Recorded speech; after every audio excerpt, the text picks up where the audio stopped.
whole art of clay pigeon shooting lies in the time. The trick is, when I say pull... No! Sorry. My fault. Should have warned you there. Weren't you ready? No, it's all right. You see, they go up jolly quickly, don't they? Do you want to go? No, I think I'll learn the shooting bit first. Can you reload that, Pamela? Oh, I don't know. They go in here, don't they? Shall I, miss? I'm perfectly capable, thank you very much. Well, leave the reloading for a minute. You see, when I say pull... Morning, Hastings. Lovely day. Morning, General. Morning, ladies. Morning! Well, now, Kitty, why don't you have a try? If you don't practice, you won't be ready for the championship. It's all set for the 14th.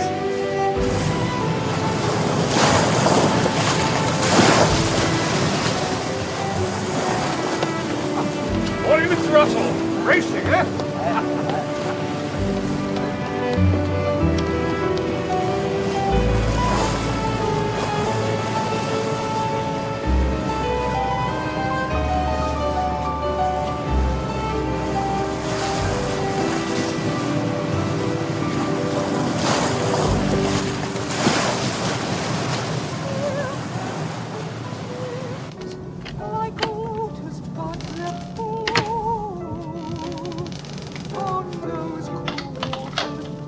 Good morning, Mr. Poirot.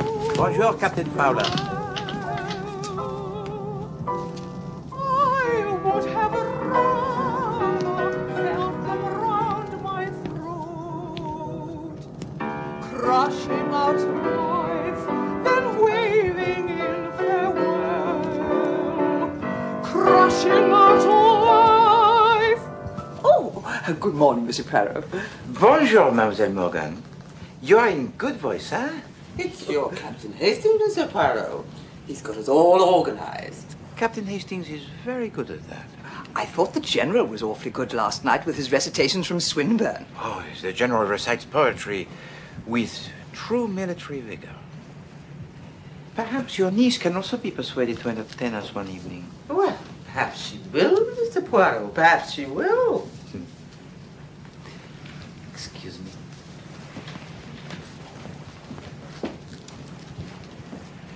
Hands I love beside the Chalemont. Don't ever lose all the charm you possess, your loveliness, darling, the way you say yes. Stay as sweet as you are, discreet as you are, you're divine, dear. John?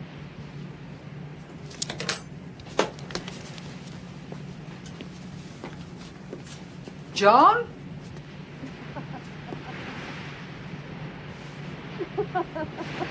Of course, the actual wound I got was ludicrously minor. I felt a complete fraud.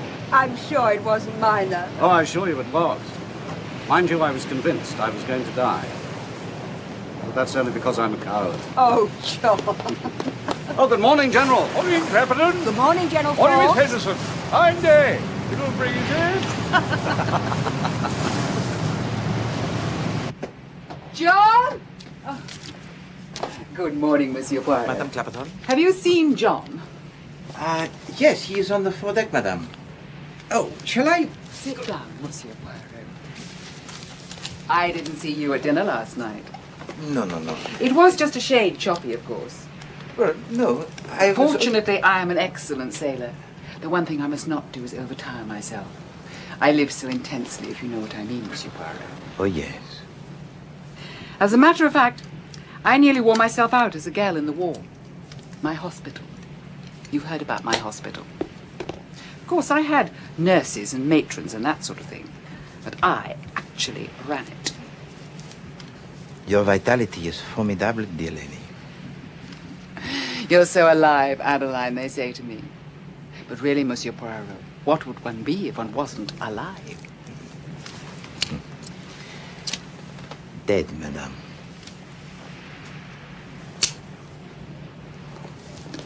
I must find my husband.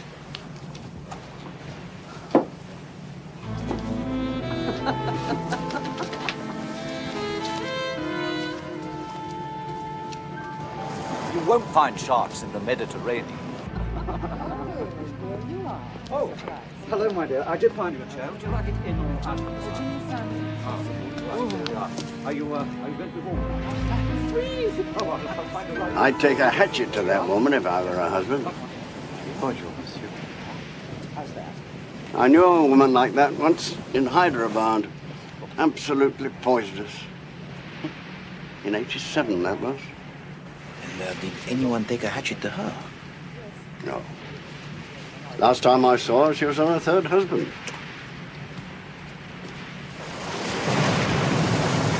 Position is everything. If you lose your balance, you could swing round and shoot a hole in the mast. Or worse. Colonel Clapperton? Colonel? Such a soldierly-looking man. Soldierly? He was in the Guards, wasn't he, General Forbes? Guards? Before the war, that fellow was on the music hall stage. No. Fact. Music hall stage. War comes along, they start letting anyone in. Hun drops a stray bomb, pure good luck. He goes home with a flesh wound in the arm. How did he meet Mrs. Clapperton? Mrs. Clapperton? Lady Pardoe, she was then. Really? He got into her hospital somehow. Did it have anything to do with him being wounded, do you think? Oh, yes. He had to be wounded. You should get a bit of exercise, Miss Henderson. Does you no good sitting around thinking, you know? No, I know. Unfortunately, my religion forbids it at this time of year. Oh. Oh.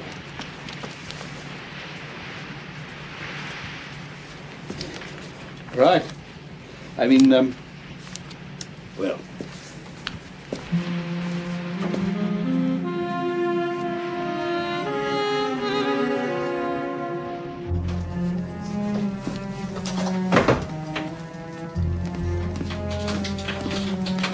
Adeline. Oh, hello, Dermot. I've been trying to talk to you ever since you both came on board. I don't see that we've a lot to say to each other, have we? Oh, surely, after all the...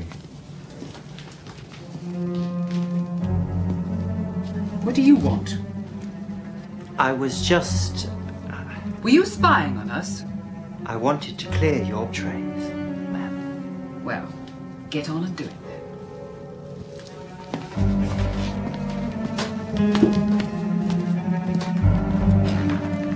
I am a happily married woman, General Forbes.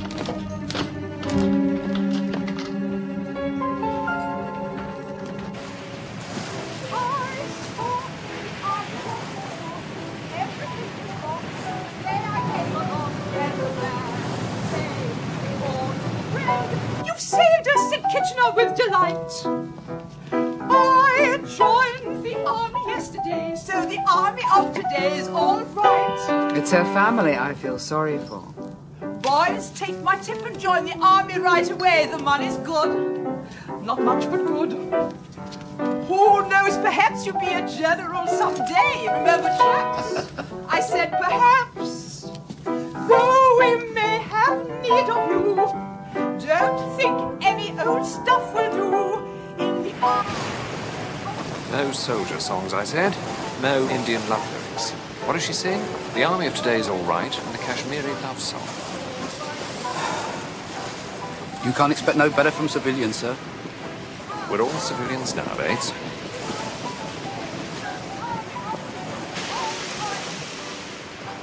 The trouble with a cruise like this is you're forced to suffer amateur entertainment night after night. Oh, we rather enjoyed it, didn't we, Molly? What did you think, Colonel Clapperton? John would have been quite happy to sit and listen to that dreadful woman for hours. He has no taste at all as far as anything artistic goes. It's true. Mrs. Tolliver's artistic. That must be a great solace to you. We're really looking forward to seeing the museum in Alexandria tomorrow. John and I won't be going ashore. We never bother with antiquities. One must live in the present, don't you find? My house has nothing in it older than 3 years. I'll have to be selling my car next year then, darling. My car, I think, John.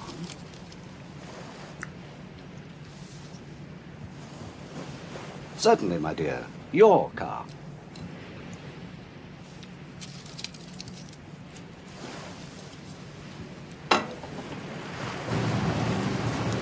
Voilà ce qu'on appelle le pack à sable. 20 past 10. Indeed. Well, what about bridge? Bridge? Bridge? Yes, bridge. Come on. We can use the dining table. Oh, may we join you? What about you, Clapperton? Oh, John won't play. Most tiresome of him. Sorry. So you can join us if you like. What was your name again? Tolliver. Mrs. Tolliver. And I'm her husband, Mr. Tolliver. What a clever arrangement.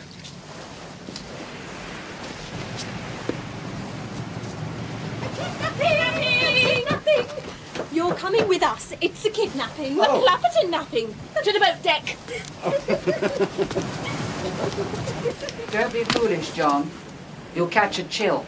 Not with us, he won't. We're hot stuff. Anyway, there's a moon.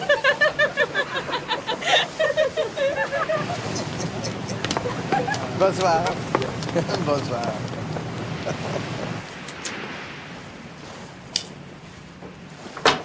Do you ever go down on your knees and thank God you didn't have any children? Well, as a matter of fact, we did. 2. A little boy and a little girl. Oh, for heaven's sake, get on and deal.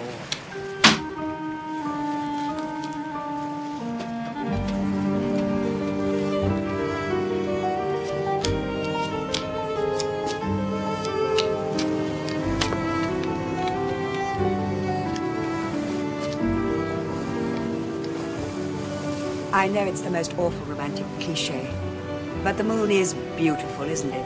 Certainement. It is like a giant œuf en cocotte. Monsieur Poirot. Honestly, I thought you said you could play. Mademoiselle, I want to ask your advice on a matter of the English language. I'm sure you don't need that. Oh, Mademoiselle is too amiable, eh? But no, just now, Madame Clapperton said that John won't play bridge. Is not can't play the usual term? She takes it as a personal insult that he doesn't play, I suppose. Ah. The man was a fool ever to have married her. Oh, many odious women have devoted husbands, huh? It is an enigma of nature. Which is perhaps why the estimable Captain Hastings has not yet taken the plunge into matrimony. Matrimony? You're not entered for the Clay Pigeon Championship yet, are you, Miss Henderson? No, I don't think I really mean to... Hastings, can't you talk of something else, for once? No, I'd love to talk about the Clay Pigeon Championship, but tomorrow perhaps? I have some letters to finish that I want to post in Alexandria. Good night, Mademoiselle Henderson. Good night. Good night, Miss Henderson. Good night. Oh, Hastings, Hastings. What? Whatever is the use of me introducing you to nice young ladies if all you do is talk about the shooting of the clay pigeons? But they like it. You heard what Miss Henderson said. She'd love to talk about it tomorrow. Oh, Hastings, Hastings, Hastings.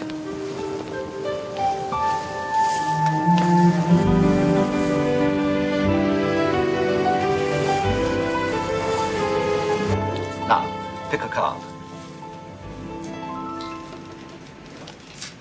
No, don't show me. Now, remember what the card is and put it back into the pack. That's good. Now, just a little shuffle.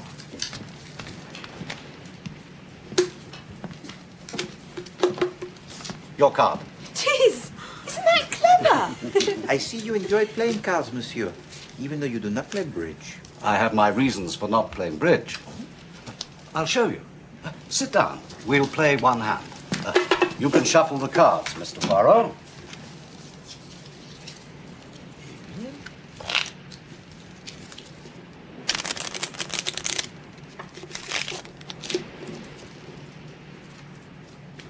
Voilà.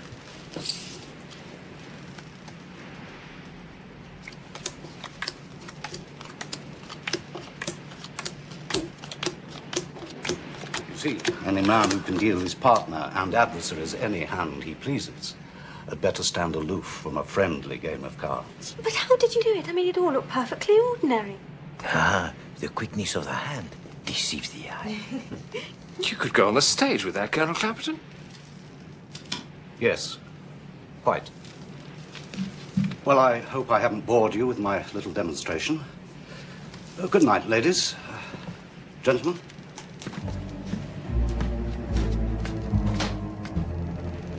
Did I say something wrong? I don't know, Hastings. I really don't know.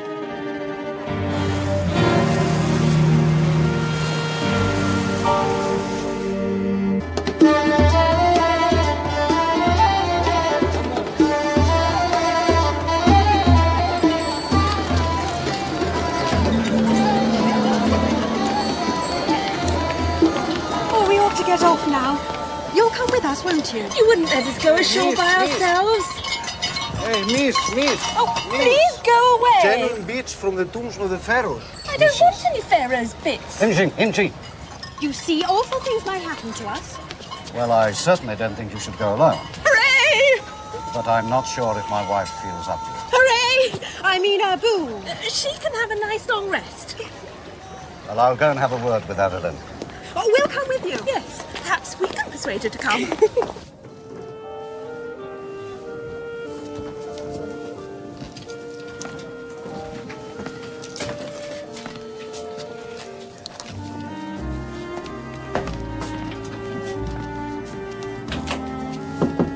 Who's that?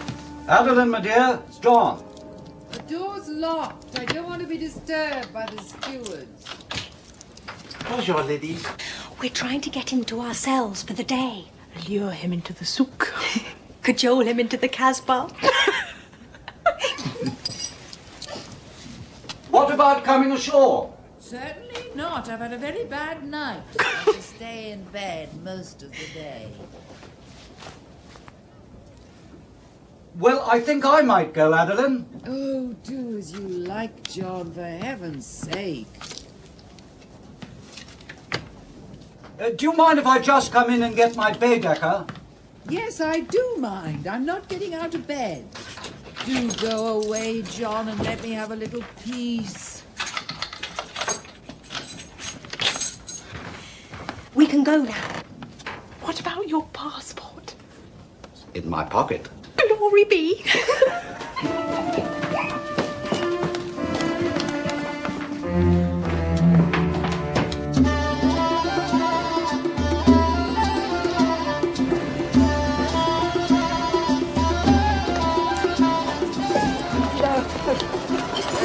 Miss.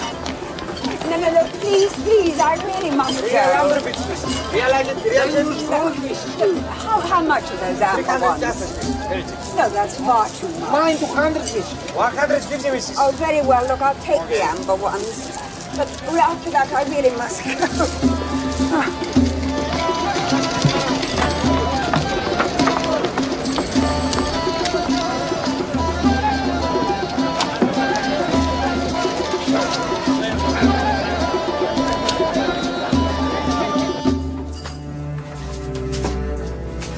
Here, clear off you. You're not allowed down here. Cheeky blighter.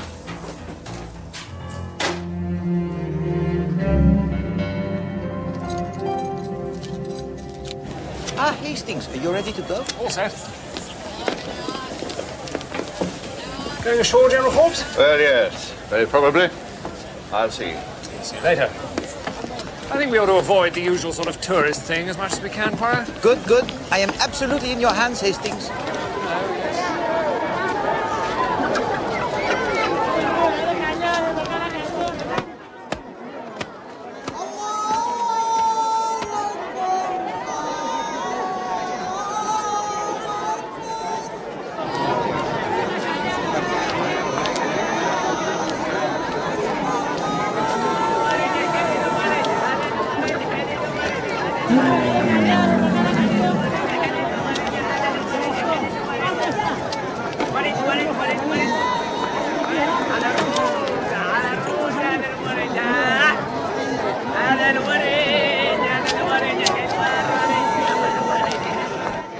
Consugar.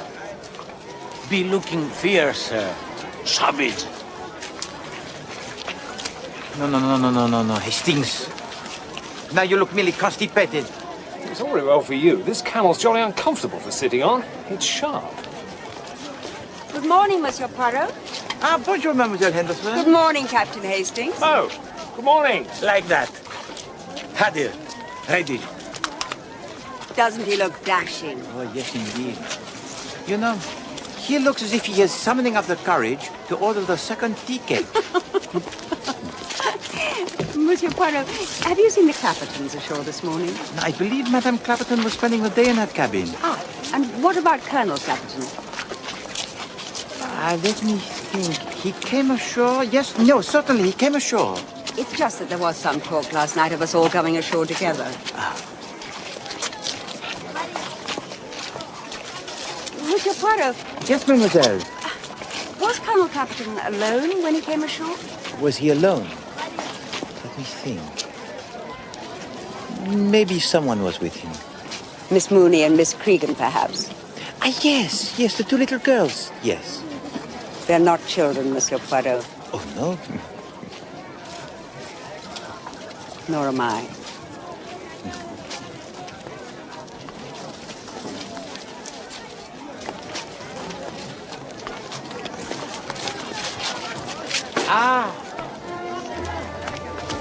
Very good, Hawaga.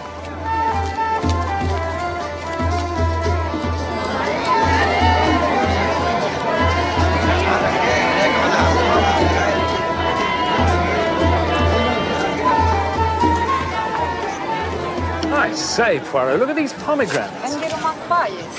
Sorry? They want fires, gather. I don't think they like you to touch the fruit, Captain Hastings. Oh, sorry. Monsieur and Madame Tolliver, what a pleasant surprise. Are you alone? Oh, quite alone, yes. Oh, that nice General Forbes joined us for a while, but he had to rush back. He wasn't feeling at all the thing. Jippy tummy, I dare say. Oliver. Now, we were just about to take some lunch. Would you care to join us? Lunch?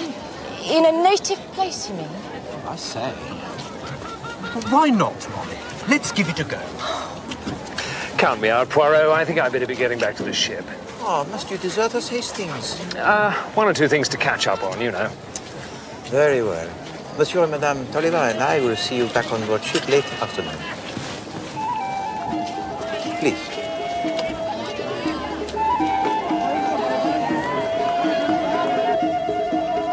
We'll let the two girls go first because they're the least experienced. Then it'd better be General Forbes. He's an old hand at this sort of competition. We can't do it in the middle of Alexandria Harbour, sir. Oh, I don't see why not, Bates. We shoot in the general direction of the open sea. There's nothing much parked out there. Moored, sir. Moored? Well, I'm sure the harbour master would have something to say about it, sir. Started in India, you know. Beg your pardon? Had its origins in India, clay pigeons. Oh, really? In the 13th century. Of course, it was bows and arrows then, and they didn't have that catapult thing. Just had these fellows with tremendously strong arms.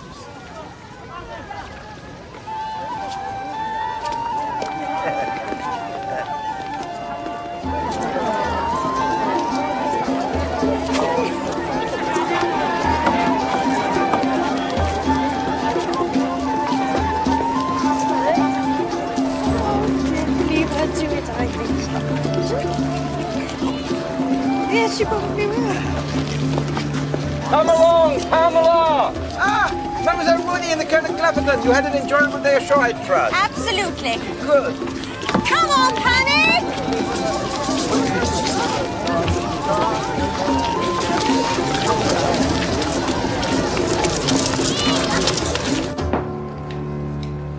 I'll see you at dinner, perhaps. I hope so.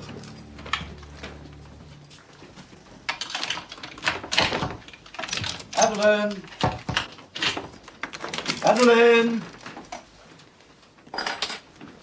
Adeline, my dear!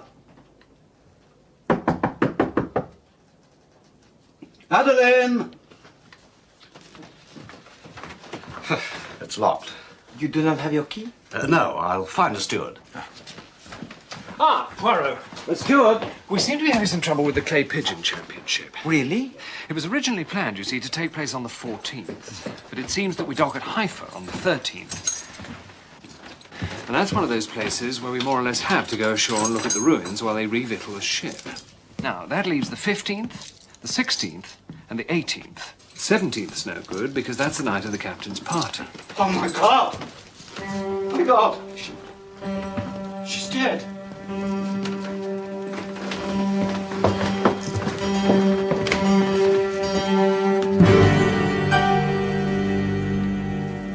Fetch the captain, mon ami.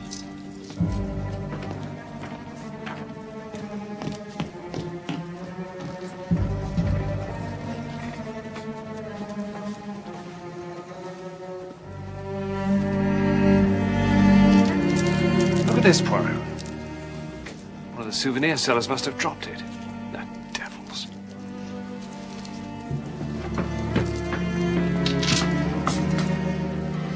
Colonel Clapton, what a tragedy. Can you help us with this, Mr. Poirot? I want to avoid involving the Egyptian police, if possible.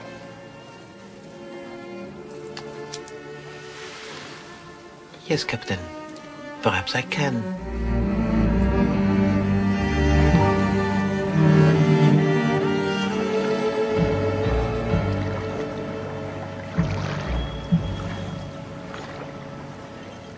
Is anything missing as far as you can tell, Colonel Clapperton? My wife always kept some cash in the second drawer of the dressing table. It seems to have gone. How much was that? Between 20 and 30 pounds. Anything else? Her jewels. There weren't very many. Most of them were in the captain's safe. Well, perhaps you could let us have a description of them? Well, I'll try. I don't know if I can remember them very exactly. No. I know the headband thing she was wearing last night has gone.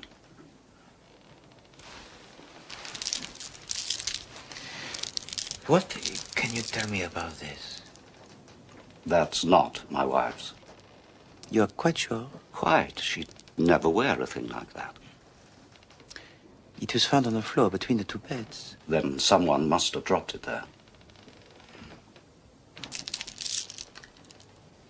Would you say that your wife had any enemies? Certainly not.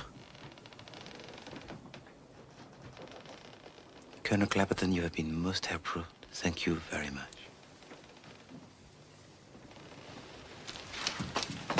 May I offer you my condolences? If there's anything we can do, Colonel. Thank you, Captain, but there's nothing. Nothing can bring Adeline back again.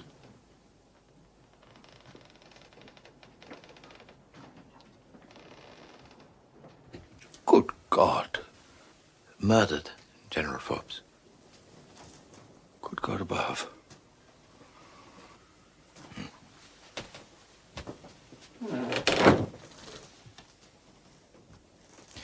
You were acquainted with Madame Clapperton before this voyage, I think?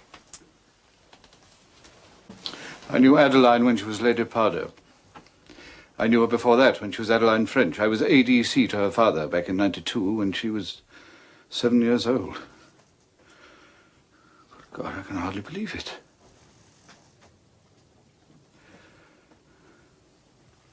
I was in love with her for years. She was not always the silly woman she became. You must not incriminate yourself, monsieur. Incriminate myself? How could I? Monsieur and Madame Tolliver tell me that you came back to the ship before lunch. What of it? Saying that you were ill?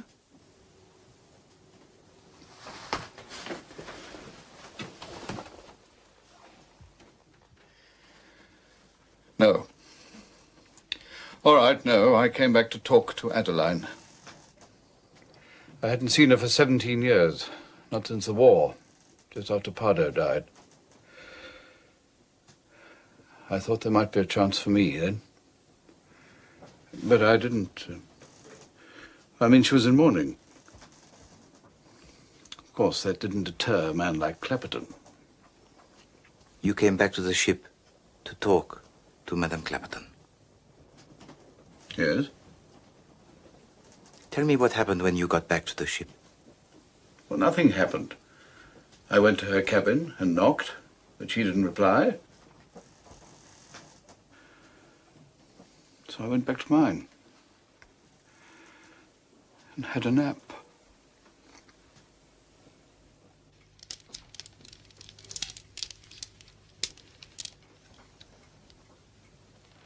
Well, what do you say, Mr. Poirot? One cannot hurry the little grey cells, Captain. You rounded up the souvenir wallets, yeah? Yes. Actually, one of them identified Miss Henderson as having bought an amber necklace. Really? Come in. Yes, Bates.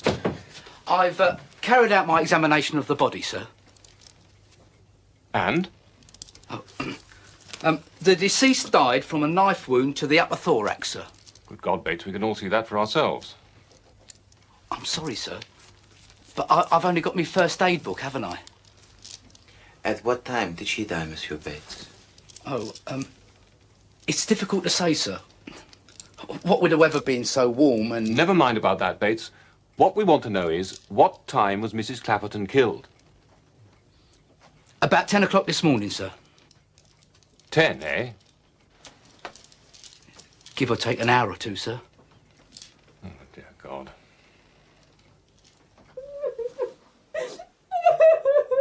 It's all right, Kitty. You want to know, old thing. Who is it? It is I, Hercule Poirot. All right, Kitty. Oh, hello, Monsieur Poirot. Bonsoir, Mademoiselle Cragen. May I come in for a minute, please? Well... Oh, I only have one question. No, it's just that Kitty's making such a blessed racket. Oh, dear, dear. She blames herself, you see. Well, and me. But how can she blame herself? Well, we did say some pretty dreadful things about her. My dear Mademoiselle Cragen, if everyone on board who had said unpleasant things about Madame Clapperton were to make as much noise as your friend, this vessel would become a danger to shipping. There! You hear that, little girl? Oh. What was the one question? Oh, it is quite simple, really. You both left the ship this morning at 9:30 with the Colonel Clapperton, yes? You know we did. You saw us. Precisement. So please tell me, was Colonel Clapperton with you for the whole day until you got back to the ship at 4 o'clock this afternoon? Yes, absolutely. Every minute of the day. He doesn't think. Oh, no. Every minute of the day, you say? Absolutely. Well... Yes? Well, we went to a cafe for some tea at about 12. Uh-huh. And he, Colonel Clapperton, that is, well, he went to the... you know, for a couple of minutes. Ah, I understand. But just for a couple of minutes, you say? Well, one doesn't time it.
one or two questions to answer, my lad, unless I'm very much mistaken.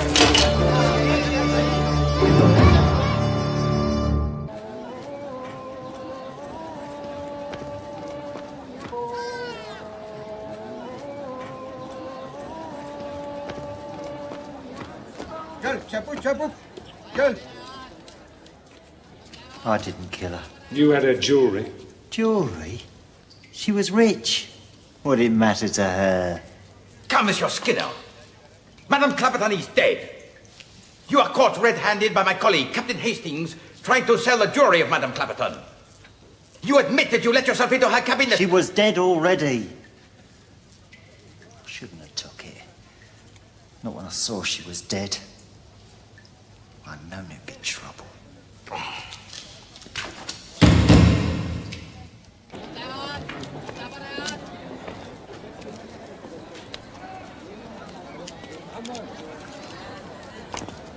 Do you believe him?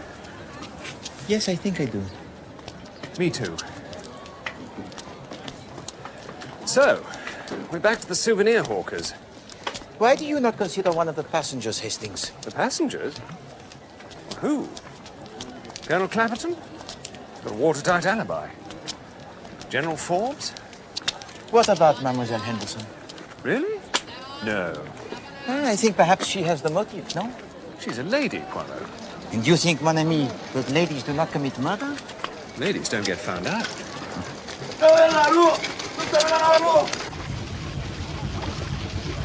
Madame Clapperton had been dead for at least 5 hours when she was found.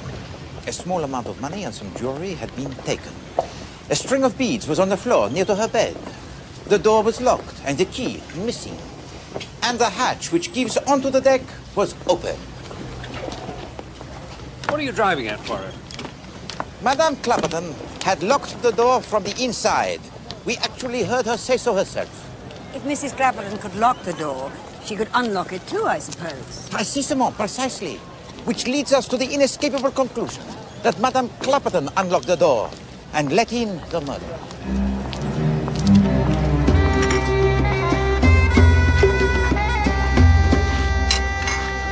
Miss Henderson, I hope you don't mind me asking, but you bought an amber necklace yesterday, didn't you?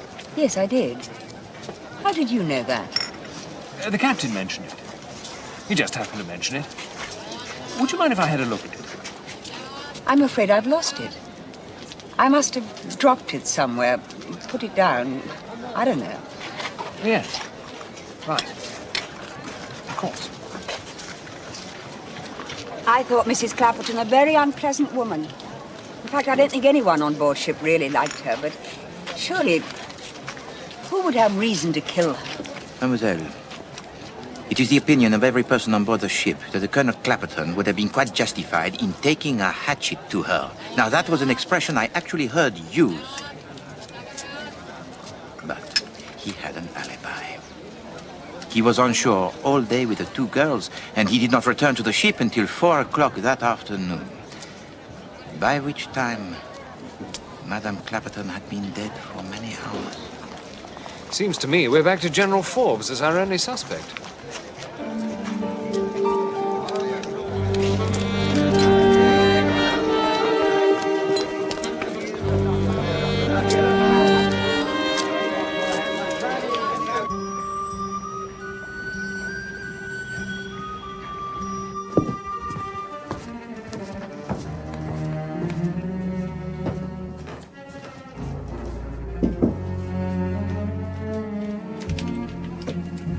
Bonsoir, Mademoiselle Morgan.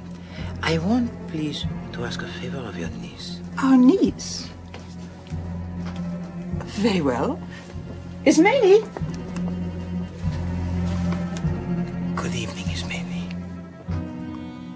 I want to borrow somebody from you, if I may.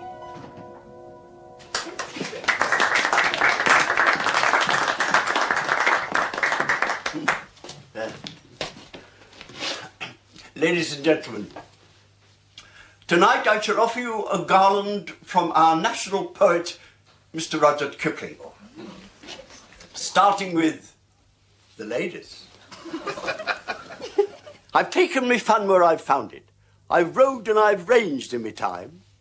I've had me picking of sweethearts, and 4 of the lot was prime. One was a half-caste widow, one was a woman from Prome, one was the wife of a Jebba de Sais, and one is a girl at home. Now, pardon me, Mr. Russell. Oh, that's all right. Now, I aren't no hand with the ladies. I'm Taking sorry. them all- I have to make an announcement. If you would be good enough to sit down, sir. You come and join us, Mr. Russell. Ladies and gentlemen, you all know what a tragedy occurred yesterday.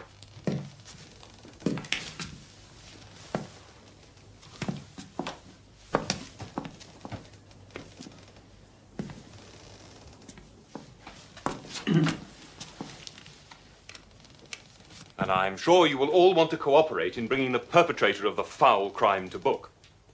As you know, we are fortunate enough to have on board with us Mr. Hercule Poirot, who is probably known to you all as a man who has wide experience in such matters. I hope you'll listen carefully to what he has to say. Mr. Poirot. Thank you, Captain Fowler.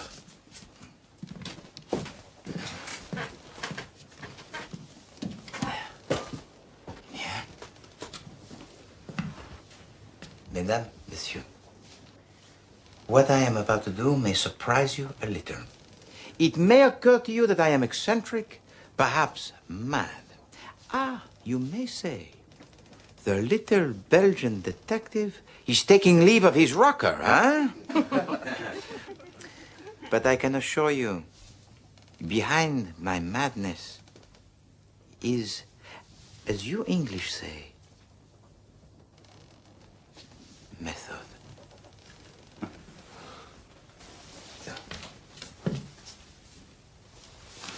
Voila. A suitcase. How uninteresting. Nothing is less interesting than a suitcase, yes? And you are right, except suitcases have contents.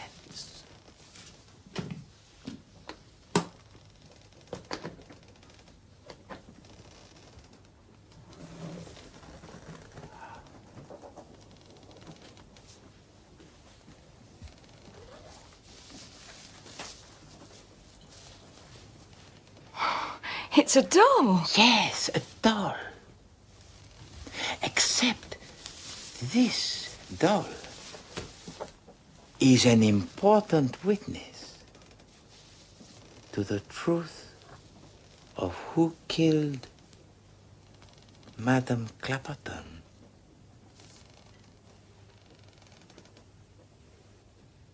But how is it this doll can tell us what it knows, huh?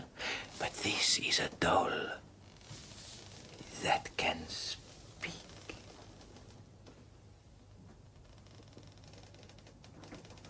You have not heard of dolls that can speak?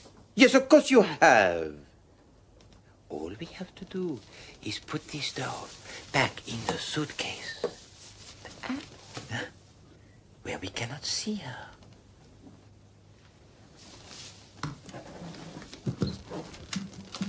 She does not like to be seen, this little lady. Do you, ma petite? No.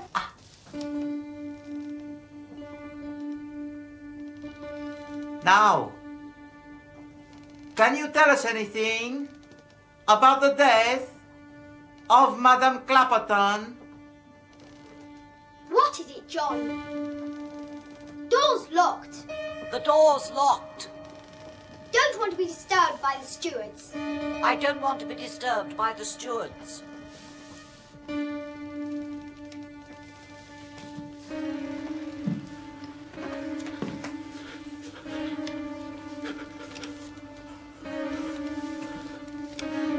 You.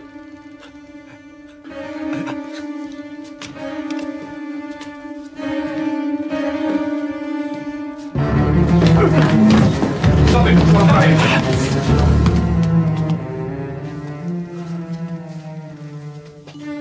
Yes. Take him to my quarters.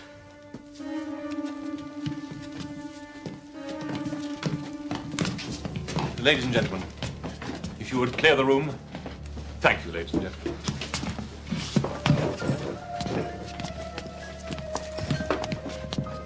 Did I do it right, Mr. Poirot?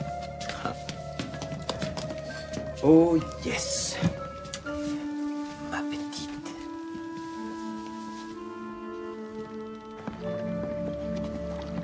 It was you, General, who gave me a valuable hint with your mention of the music hall stage. I puzzle, huh? I think. And then, the evening before the crime, Colonel Clapperton pretended to give himself away. He wanted us to believe that he was a conjurer, because then it would never occur to us that he was, in fact, a ventriloquist. And that's what he did when you heard him talking to Mrs. Clapperton through her cabin door. Precisement. And by then, she was already dead. Excuse me.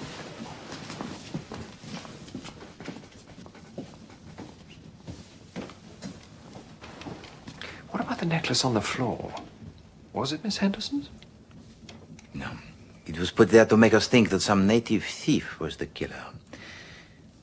But that it cast suspicion on someone who really cared for him was the cruel irony. Pardon.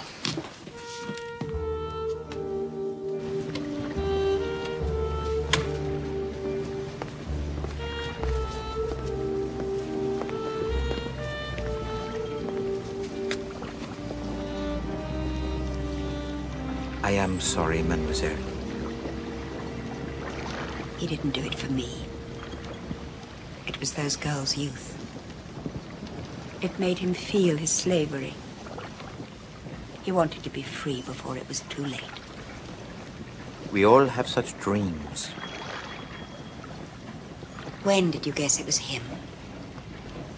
His self-control was too perfect.